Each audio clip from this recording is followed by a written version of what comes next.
Begitu Fadlizon itu menjadi Menteri Kebudayaan, banyak sekali statementnya yang terkilir.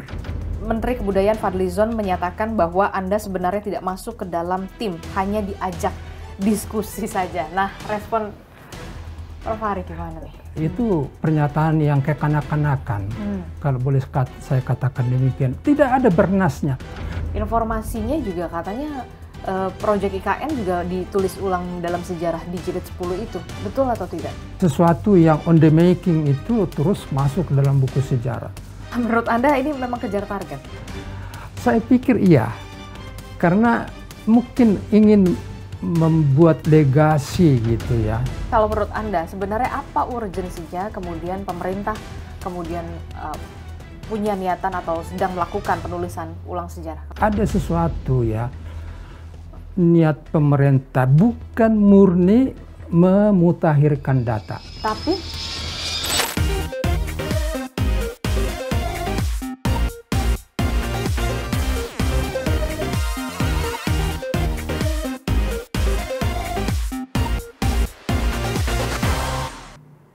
hai, kembali lagi di On Point with Adisi Larasati. Ada beragam topik yang patut diperbincangkan di pekan-pekan hari ini. Salah satu yang kemudian banyak juga diperbincangkan di warganet dan juga di dunia nyata begitu adalah soal bagaimana pemerintah akan melakukan penulisan ulang sejarah. Ada pro dan juga kontra. Apakah penulisan ulang sejarah ini ingin menghapus salah satu sejarah yang kelam di Indonesia, atau untuk siapa sebenarnya penulisan ulang sejarah, termasuk juga apa dampaknya terhadap kita gitu ya, Indonesia, karena kita tahu bangsa yang baik adalah bangsa yang menghargai sejarahnya. Nah, soal penulisan ulang sejarah saat ini saya kedatangan narasumber di On Point with Adisi Larasati yang sungguh spesial dengan Profesor Hari Truman Simanjuntak selaku Arkeolog Center for Prehistoric and Austronesian Studies, atau juga dulunya sempat masuk ke dalam tim penulisan ulang sejarah ya, Prof ya? Iya. Oke. Apa kabar Prof Hari? Baik. Kabar baik ya? Baik. Iya, terima kasih loh sudah mampir di On Point with Adisi Larasati, Prof Hari. Sama-sama, dengan senang hati bisa gabung. Oke, Prof Hari, ini bisa diceritakan nggak sih Prof, sebenarnya penulisan ulang sejarah ini kan menimbulkan pro dan juga kontra begitu ya. Kalau dari nawacitanya dulu deh. Apa yang membuat kemudian akhirnya pemerintahan yang sekarang, Prabowo Subianto dan juga Gibran Rakabuming Raka ini ingin berniat menulis ulang sejarah? Iya, kalau pada awal-awalnya kan penjelasannya itu sangat baik. Waktu kita rapat persiapan dan sampai rapat tim editor itu, tujuan penulisan sejarah ini adalah pemutakhiran data. Pemutakhiran data awalnya? Awalnya seperti itu. Artinya buku sejarah yang sudah ditulis sebelumnya itu dimutakhirkan berdasarkan penemuan-penemuan terbaru. Dan saya sebagai pribadi merasa itu sangat penting. Karena apa? Ya sekitar 10 tahunan buku IDAS atau Indonesia dalam Arus Sejarah itu sudah diterbitkan. Banyak penemuan-penemuan baru. Penemuan-penemuan baru ini bisa melahirkan pandangan-pandangan baru di bidang ilmu pengetahuan. Bisa juga mengoreksi pandangan-pandangan lama, atau bisa juga menguatkan pandangan yang sudah ada berdasarkan data-data yang baru ditemukan itu. Dan waktu itu saya senang sekali ya. Dan saya katakan ya saya akan membantu dengan sepenuh hati. Betul-betul saya semangat pada waktu itu. Tapi apa yang kemudian lantas membuat seorang Prof Hari Truman Simanjuntak akhirnya mundur? Iya, jadi waktu berjalan. Itu pertama awalnya bulan apa, Prof? Masih ingat nggak? Itu kalau rapat persiapannya sudah mulai di akhir November. Akhir November 2024. Oke. Berlanjut ke bulan Desember, pertengahan sampai ke akhir Desember. Itu masih rapat-rapat persiapan. Baru Januari sekitar pertengahan sudah ada lagi rapat persiapan kalau saya tidak salah. Kemudian dilanjutkan pada rapat yang semakin resmi, yaitu yang mengundang semua editor-editor dari 10 jilid itu. Jadi itu sudah sebuah kegiatan yang betul-betul memerlukan waktu dan pikiran yang tenang gitu ya, hingga tempatnya juga diadakan di satu hotel. Oke. Itu. Nah, dalam proses-proses itu kan ada diskusi ya, baik pada rapat-rapat persiapan, apalagi ketika kita mulai membahas outline dari masing-masing jilid itu. Ya saya mulai berpikir lah, kok jadi begini gitu. Begininya tuh gimana? Apa yang kemudian membuat Anda akhirnya kok kayaknya tidak lagi sejalan? Apa secara teknis ataupun secara akademis, Prof? Yang jelas yang pertama, kita sudah disuguhin konten dari masing-masing jilid untuk dibahas. Oke. Itu bukan sesuatu hal yang lumrah dalam penulisan buku ilmiah. Seharusnya?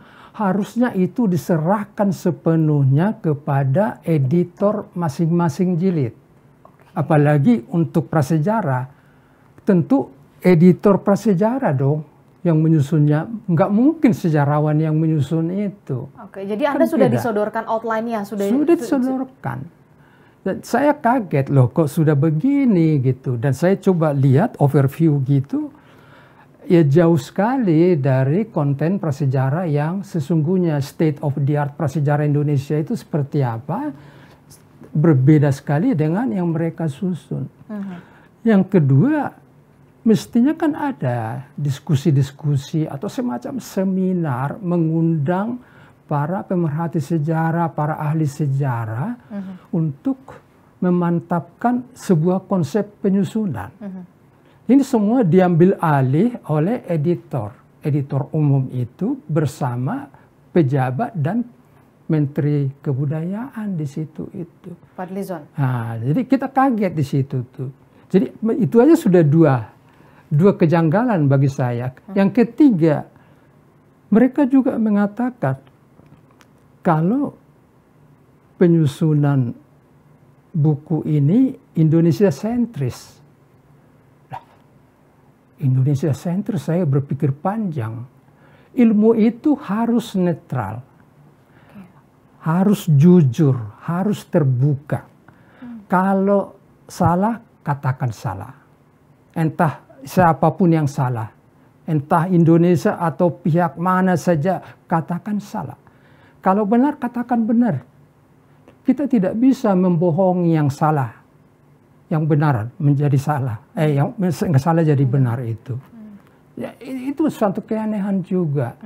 Jadi melihat suatu peristiwa masa lampau itu, ya harus jujur pada data dan fakta yang kita punyai.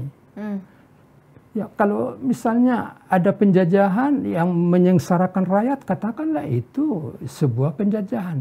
Tapi jangan lupa misalnya, di balik suatu penjajahan pasti ada nilai-nilai positif. Harus katakan juga itu. Jangan cuma mengatakan, kita sengsara, dijajah, divide, tempera, dan lain sebagainya. Bahkan dikatakan 350 tahun. Tapi ada enggak sedikit pun penjelasan yang mengatakan bahwa ada nilai positif dari penjajahan itu. Itu membuat saya kaget gitu loh. Jadi seolah-olah ini mengglorifikasi sesuatu yang nggak jelas. Dan saya juga jadi teringat. Begitu Fadlizon itu menjadi Menteri Kebudayaan, banyak sekali statementnya yang terkilir. Saya mengatakan tidak benar seperti itu.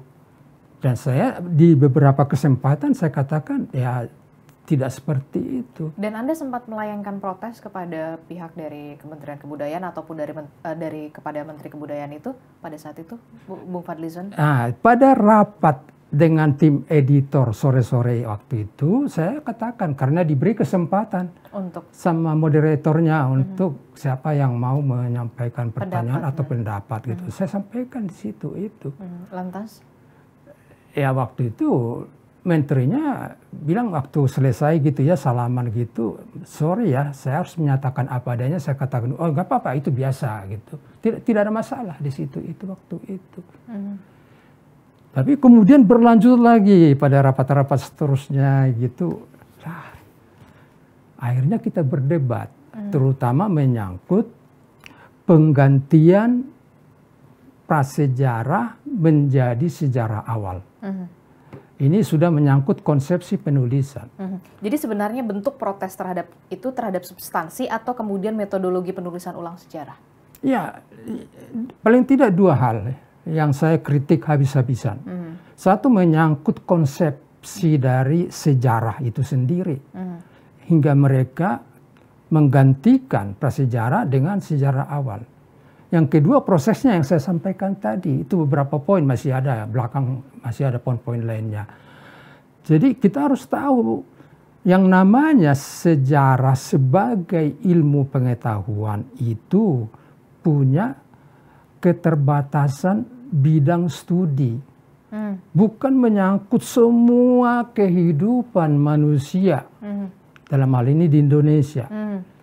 Ada ilmu lain yang mempelajari sebelum sejarah itu, dan ada batas yang sangat jelas antara sejarah sebagai disiplin ilmu dan prasejarah sebagai disiplin ilmu lain. Semua dunia sepakat menyatakan batas itu adalah keberadaan sistem tulisan. Ketika masyarakat sudah mengenal sistem tulisan, pada saat itulah masyarakat itu memasuki zaman yang baru yang disebut zaman sejarah. Sebelum itu disebut zaman prasejarah. Nah, berarti Anda ketika bulan Januari itu kan sempat ada beberapa kali pertemuan ya, rapat-rapat, kemudian sempat ada perdebatan juga di dalam rapat tersebut sampai akhirnya Anda melayangkan surat pengunduran diri. Iya, jadi waktu itu kan mereka masih mengundur-undur waktu gitu ya. Tapi besoknya saya dikabari lewat WA. Kita kan sudah punya WA group itu. Judul WA grupnya saja tim editor sejarah nasional. Jadi kita sudah dibuat itu grup itu. Di situ disebutkan, mohon maaf Prof, kami tetap menggunakan istilah sejarah awal. Nah, langsung saya katakan, oke, detik ini saya mengundurkan diri. Bahkan untuk ada dokumennya, saya buat alasan pengunduran diri saya itu tertulis. Dan saya kirimkan ke grup itu. Jadi semua yang masuk di dalam grup itu tahu alasan itu. Dan ada respon? Tidak ada respon, mereka diam saja. Mungkin ya bisa memaklumi atau bagaimana. Saya sih ingin ada respon, entah misalnya ya, menyangkal apa yang saya sampaikan dalam argumen-argumen tertulis itu, tapi mereka diam saja. Dan sampai akhirnya ya sudah selesai gitu ya? Selesai sudah, saya tidak lagi ada terlibat dalam penyusunan itu dan saya tidak mau tahu lagi. Karena saya nggak tertarik, karena saya anggap itu salah. Nggak mungkin dong saya masuk lagi ke situ yang saya anggap salah, nggak mungkin. Nah kemudian gini, Menteri Kebudayaan Fadlizon menyatakan bahwa Anda sebenarnya tidak masuk ke dalam tim, hanya diajak diskusi saja. Nah respon Prof. Hari gimana nih? Ya, saya sayangkan pernyataan itu ya. Itu pernyataan yang kekanak-kanakan. Kalau boleh saya katakan demikian. Tidak ada bernasnya. Semua itu ada rasionalitas, ada objektivitas. Coba, kita sudah mengadakan rapat. Semua editor jilid hadir di situ, termasuk editor umum. Dan pada rapat itu, kita sudah membahas konten setiap jilid yang disusun oleh editor umum itu. Terus itu rapat apa? Yang hadir, kita yang hadir itu sebagai apa? Karena sudah disusun. Sudah disusun. Sudah kita tinggal bahas satu-satu. Padahal Prof dan juga masing-masing kawan-kawan yang lain katanya editor umum gitu ya? Ya kan tiap jilid ada editor Editor, jilid. Nah, ada 3 editor umum gitu. Satu-satu mulai pagi ini sudah dibahas jilid per jilid. Dan jadi yang membahas ini siapa? Orang liar atau bagaimana? Diundang dari jalanan terus Kok tiba-tiba ada minta outline-nya? pendapat. Iya, outline sudah mereka siapkan. Jadi itu bukan rapat tim editor. Tapi Bahkan sudah ada worknya tim editor penyusunan buku sejarah. Bahkan waktu ada pertemuan juga sudah diumumkan nanti sore tim editor ada pertemuan dengan Menteri Kebudayaan. Jadi apa itu namanya? Jadi janganlah membuat pernyataan yang aneh-aneh deh. Apalagi seorang menteri itu ya dijagalah ucapannya. Mohon maaf. Mohon maaf. Oke, jadi kalau menurut Anda sebenarnya apa urgensinya kemudian pemerintah kemudian punya niatan atau sedang melakukan penulisan ulang sejarah kalau menurut Prof? Ya kalau melihat proses yang berjalan sesudah awal-awal itu memang ada sesuatu ya. Niat pemerintah bukan murni memutakhirkan data. Tapi Ya mungkin ada skenario besar sebagaimana juga beredar, bukan rahasia umum lagi itu, bahwa ya kata masyarakat itu semacam melegitimasi kekuasaan. Dan itu juga terlihat ketika Menteri Kebudayaan itu membuat pernyataan yang menyatakan bahwa buku yang disusun ini akan membahas ton yang positif. Artinya apa itu? Ton yang negatif tidak dibahas. Jadi yang baik-baik saja bagi pemerintah yang akan diangkat. Yang negatif-negatif tidak. Itu artinya jadi kita mengikuti apa yang diucapkan loh. Kita menginterpretasi, sangat mudah mengartikan itu. Nah, itu bukan buku sejarah, bukan ilmu pengetahuan itu. Itu komik kalau boleh saya katakan demikian. sejarah ya fakta yang ada memang seperti itu ya. Iya. Dia dituliskan kembali. Dituliskan kembali. Dan teman-teman juga mengatakan misalnya masalah pelanggaran HAM yang ada berapa 16-an hanya ditulis 2. Jadi memang terbukti sekali nyata gitu loh. Jadi bukan mengada-ada. Jadi sebenarnya ini bukan penulisan sejarah tapi kemudian ada penghapusan sejarah juga. Ada penghapusan sejarah. Jadi bukan pemutakhiran data. Penyembunyian sejarah di situ itu. Selain Anda, Prof, siapa lagi yang kemudian Anda ketahui langkahnya seperti Prof mengundurkan diri dari tim ini? Yang jelas teman saya editor jilid 1 ya, Saudara Sofwan Nuridi, kan 2 orang ya editor untuk setiap jilid. Dan saya dengar lagi ada 1-2 lagi mungkin lebih ya, ada kontributor dan editor yang mengundurkan diri dari tim ini. Ada kok, saya pernah baca satu podcast atau tulisan sendiri, ada beberapa dijelaskan di itu siapa yang mengundurkan diri, kenapa mengundurkan diri, tapi saya lupa di mana itu. Karena memang penulisan sejarah ini terbagi menjadi 10 jilid begitu ya. Yang jilid pertama adalah soal sejarah awal Indonesia dan asal-usul masyarakat Nusantara.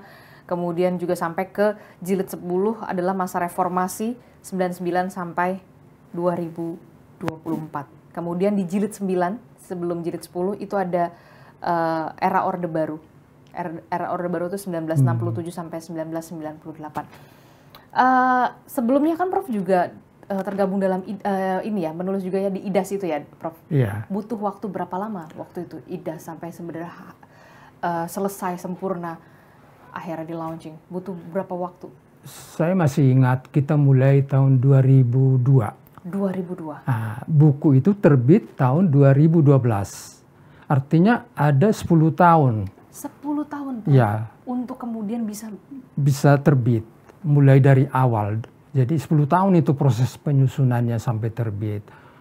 Bandingkan dengan buku yang sedang ditulis sekarang hanya beberapa bulan.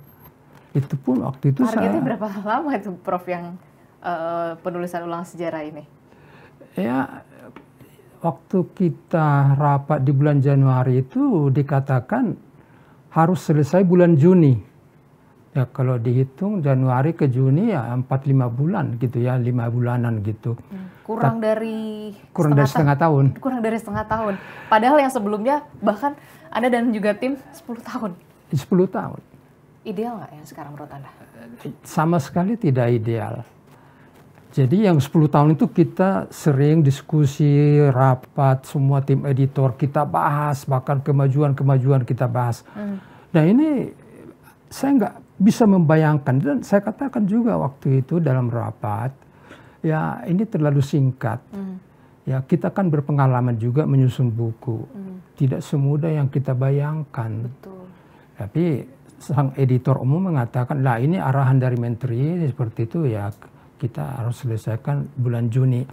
Tapi belakangan saya dengar selesai bulan Agustus, jadi ada pengunduran. Setidaknya 2 bulan dari Juni ke Agustus itu. Ya, tapi tetap aja kurang dari setahun. Tetap saja bohong kan gitu.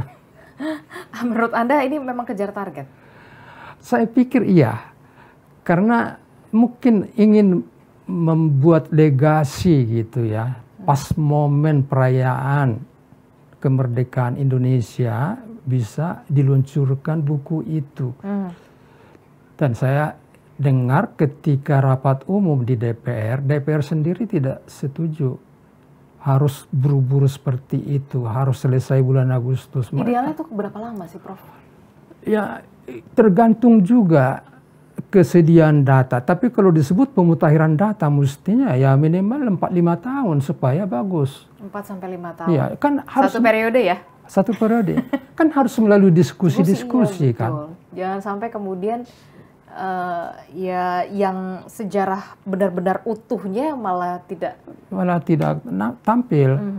Jadi uji kualitas, uji konten itu bisa di lingkungan para editor dan penulis, dan setelah itu juga di lingkungan masyarakat, terbuka untuk masyarakat. Jadi ada beberapa tingkat gitu loh.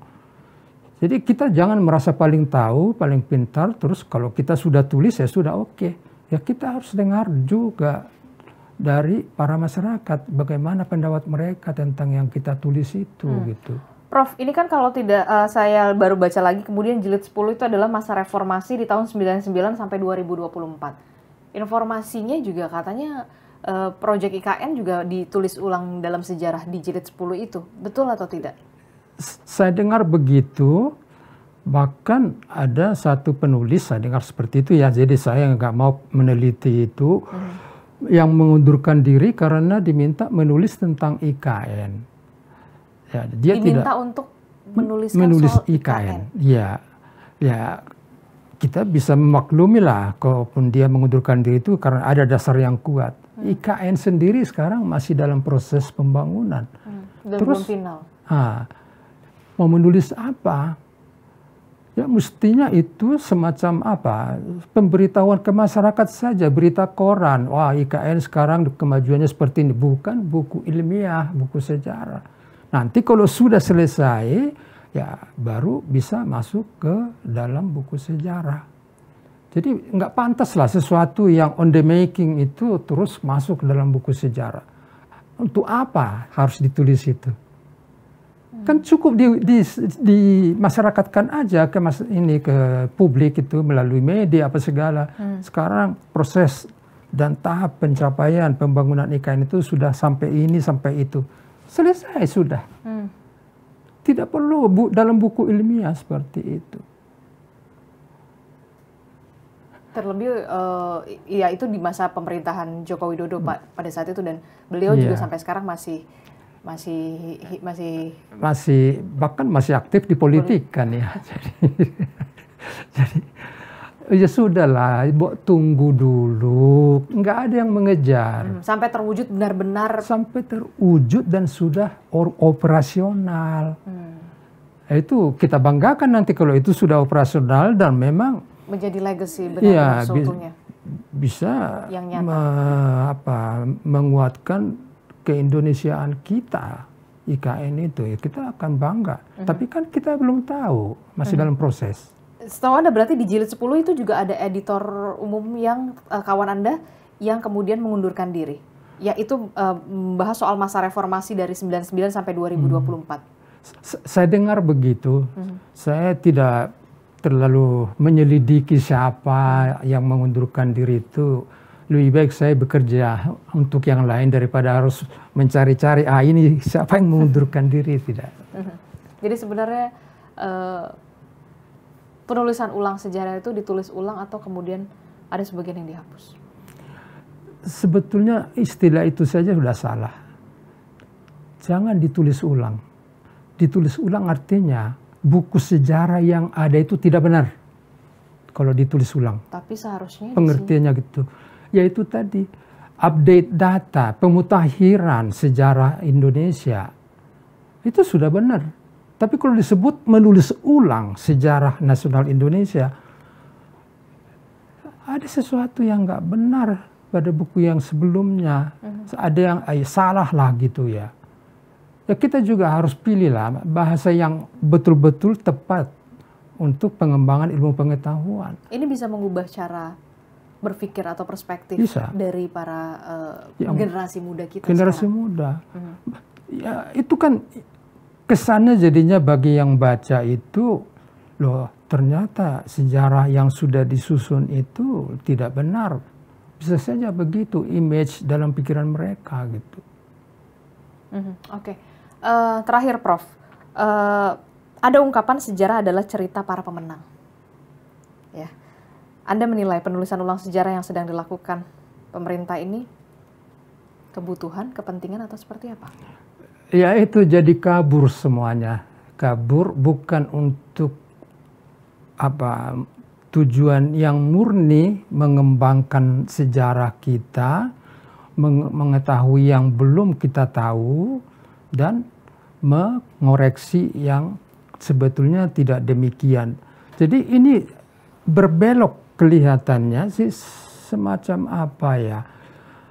Ada yang terselip dalam skenario penguasa itu ya supaya buku sejarah ini bisa menguatkan peran penguasa pada masa itu gitu loh. Itu kelihatan kok dari statement-statement yang dikeluarkan ya. Ini adalah buku sejarah resmi katanya. Lah, ini aja udah salah. Artinya pemerintah lah yang punya kewenangan menulis sejarah bangsanya. Kan salah. Artinya ada buku-buku sejarah yang lain itu bukan resmi. Itu liar, itu tidak benar. Jadi ini ada monopoli dari pemerintah tentang sejarah bangsa ini. Kan salah. Kenapa bukan para sejarawan yang menulis sejarah? Mereka yang lebih tahu, mereka yang mendalami. Ada yang sampai puluhan tahun, sampai pensiun. Mereka yang punya data. Ini ya suatu tindakan yang kurang tepat ya. Tidak bisa kita terima seperti itu. Dan pada waktu penulisan buku IDAS sebelumnya, menterinya waktu itu tidak cawe-cawe loh. Pada saat itu siapa menterinya? Aduh, menteri siapa ya waktu itu ya? Tidak terlalu intervensi? Tidak, ya paling ada pertemuan sekali, setelah itu semuanya diserahkan kepada editor. Dipercayakan? Dipercayakan. Semuanya? Dipercayakan. Dan ini berbeda sekali? Berbeda sekali. Mulai dari awal rapat persiapan yang mengundang beberapa orang pakar, menterinya sudah hadir di situ. Mbok ngurusi negara lah, jangan ngurusi hal seperti ini, serahkanlah ke ahlinya gitu loh. Jadi banyak kejanggalan-kejanggalan yang ditemukan. Jadi pengawasannya menurut Anda cukup ketat? Cukup ketat. Jadi ya itulah, jadi janganlah negara mengatakan ya kami menulis buku resmi, ya terus yang lain itu bukan resmi dong, itu salah atau apalah namanya, itu melanggar aturan atau apa gitu. Kalau saya bisa katakan ke Prof, tanyakan ke Prof, 3 kata untuk penulisan ulang sejarah. Saya harus mengatakan hentikan itu penyusunan buku ini. Tidak ada gunanya, habis energi kita untuk berdebat tentang hal-hal yang tidak berguna untuk bangsa ini. Kita harus memberikan pelajaran bagi bangsa ini, ya, bagaimana kita bersama-sama menyusun sejarah kita dengan menyatakan kebenaran sesuai dengan kaidah ilmu pengetahuan. Jangan ada manipulasi di situ itu. Tolong jangan. Jadi karena ini sudah terlihat banyak kejanggalan, kekeliruan. Kalau boleh saya serukan, hentikan penyusunan buku itu. Terlalu sayang habis dana untuk penyusunannya, tetapi buku yang akan diterbitkan nanti akan mengecewakan masyarakat. Terutama di jilid 1, buku prasejarah. Banyak hal-hal yang tidak masuk nanti di dalam bahasannya. Karena saya tahu betul kita sudah punya banyak data.